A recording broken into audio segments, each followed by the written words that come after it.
வந்து நேரடியாக ஒரு கோரிக்கைப்படி சாலையெல்லாம் எஸ்டிமேட் பார்த்து அரசில் வந்து இருக்கேன். இந்த திட்டம் வந்து நல்லா மக்களுக்கு பயன்படுது. முதல் எடுத்தோம் நாங்கள் ஆரம்பித்தது ஃபஸ்ட்டு வடக்கு தான் ஆரம்பித்தோம். அன்றைக்கி பார்த்தீங்கன்னா 121 மணி வந்துச்சு. அதுக்கப்புறம் அடுத்த வாரம் அதே எல்லா மாநிலத்துலையுமே 110 180 போயிட்டு அடுத்த வாரம் வந்து 90 இருந்துச்சு.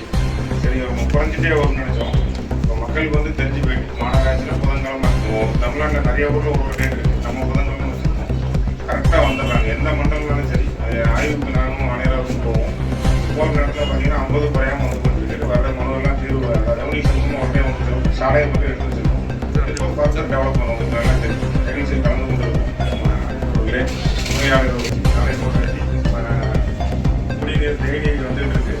டைமில் தான் ஒரு நாள் கொடுக்குறாங்க. அதுவும் நார்த் 5 வாரத்தில் 24 ஒரு ரோட்டில் வேலை நடந்துட்டு இருக்கு. அது கிட்டத்தட்ட ஒரு 3 மாதத்தில் படிப்படியாக இருந்தாலும் குப்பை அதாவது நம்ம மாநகராட்சி மூலிமா டெய்லி நான் சொல்கிறேன் 4 மண்டலம் சேர்த்து சொல்கிறேன். 180 டன்னு ஒரு நாளைக்கு இதை எடுக்கும். மக்கும் குப்பை இருக்குது, மக்காத குப்பை இருக்குது.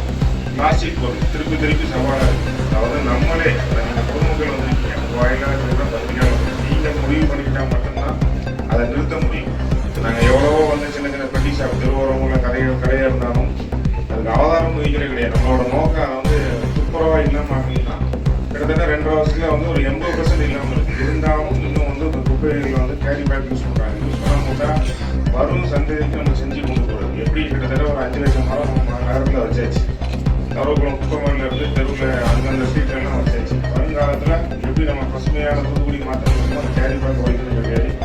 கிட்டத்தட்ட 427 பாயிண்ட் இருக்குது. போன 2024 ஜனவரி மாதம் அந்த குப்பையை தூக்கி போடுற ஏரியா நம்மளுக்கு தெரியும். ஒரு வாரம் அதை கண்காணிக்கப்பட்டுக்கிட்டே வந்தோன்னே அங்கங்கே போடு நட்டிருக்கோம். நீங்கள் பார்த்துருக்கீங்க குப்பை போடக்கூடாது. அது எதுக்குன்னா அந்த பாயிண்ட் வந்து இப்போ குறைச்சி 120க்கு மேலே கொண்டு போயிடுச்சு. வருங்காலத்தில் 0 ஆகியும் அந்த பணி நடந்துருக்கு. ஏன்னா பொதுமக்களுக்கு தலைமையான திருப்பியும் சொல்கிறேன் தூய்மையான நகரம் மாற்றிட்டு இருக்கோம். தூசியெல்லாம் கண்ட்ரோல் பண்ணியாச்சு.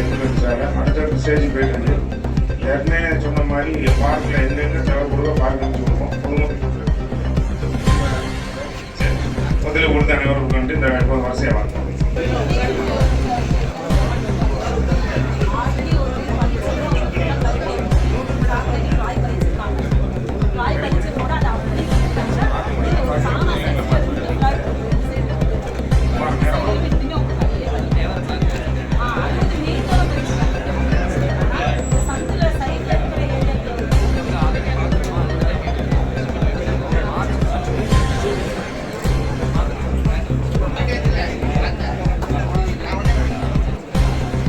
வாங்கி